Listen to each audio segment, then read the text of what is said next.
Tehran launches a broadside against the U.S. military for imposing restrictions on Iranian pilgrims in Iraq. U.S. air raids on Iraqi cities leave scores dead or wounded. And the Israeli regime violates Lebanon's land borders.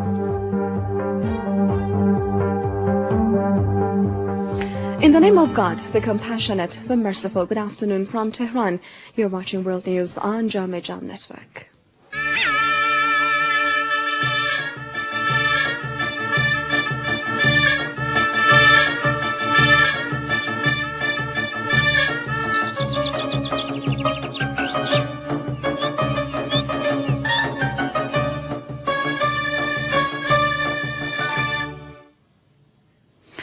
Tehran has protested against restrictions imposed on Iranian pilgrims in Iraq. Iranian Foreign Ministry spokesman Mohammad Ali Hosseini on Thursday lashed out at the arbitrary fingerprinting by the U.S. military of Iranian pilgrims, demanding the restrictions placed on them be lifted immediately. Hosseini underlined the move is aimed at souring Tehran-Baghdad relations. He further said the pilgrimages to holy site in Iraq are within the framework of an agreement signed by Tehran and Baghdad and in full coordination with Iranian and Iraqi officials. Therefore, he added, any interference by others in that regard is unjustifiable. U.S. military jets have repeatedly bombed the Iraqi cities of Basra, Tikrit and Hilla, as well as Sach city in Baghdad. American warplanes dropped cluster bombs over a number of residential areas, killing and wounding many people. In Tikrit, 8 members of the same family, including 4 children, were killed in the bombings. In U.S. air raids on Hilla, south of Baghdad, 29 people died and 39 others were wounded. Meanwhile, U.S. troops ringed Sach city and eyewitnesses said they heavily pounded the area. A large number of residential units were destroyed or damaged in the U.S. attacks. Indefinite curfews have reportedly been imposed on the holy cities of Karbala and Najaf, as well as Kathamiyah. Arab League foreign ministers opened a meeting in the Syrian capital of Damascus a few hours ago.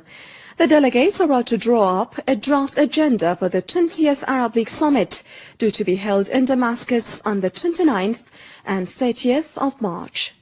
The summit is to focus on political, economic and social issues facing the member states.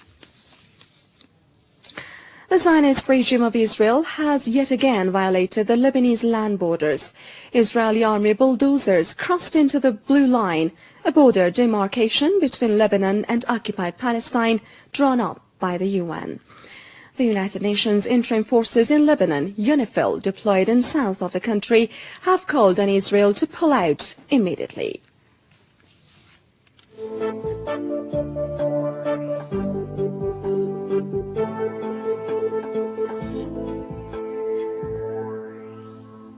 You're watching JNN Network. The shipment by the U.S. military of ballistic missile parts to Taiwan has once again escalated tension in Washington-Beijing relations. According to the Beijing-based China Daily, China has officially protested at the delivery of the sensitive weapons parts to Taiwan. Beijing has called on Washington to make available to China detailed information on the incident in a bid to ward off the serious consequences of the move. And on the oil market, oil prices rose to near $106 a barrel Thursday, after soaring more than $4 in the previous session, as lower U.S. fuel inventories and the further depreciation of the dollar spurred buying. In afternoon trade, New York's main contract light sweet crude for May delivery rose 45 cents to $106.35 a barrel from Wednesday's close of $105.90 during U.S. floor trading hours. London's Brent North Sea crude for May delivery gained 35 cents to $104.34 a barrel. A Finnish tourist was detained after allegedly stealing a piece of volcanic rock from one of the massive Moai statues on Eastern Island in the Pacific Ocean. The 26-year-old Finn faces 7 years in prison and a fine of more than $19,000 if convicted of stealing pieces of the right earlobe from a Moai, one of numerous statues carved out of volcanic rock between 400 and 1,000 years ago to represent deceased ancestors.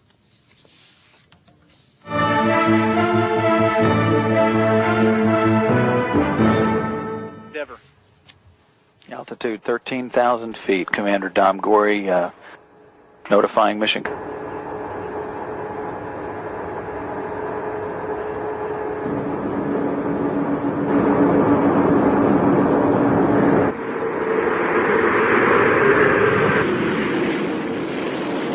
Main gear touchdown.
This was a wrap for today's edition of World News on Jam Network. Before I say goodbye, let me tell you that we are having partly cloudy to cloudy skies coupled with gentle winds on Thursday, and the temperature in the capital hit 80 degrees Fahrenheit in the warmest hours of the day. Coming up next is the Nationwide Weather Forecast. Thanks to me and the rest of the team. Goodbye.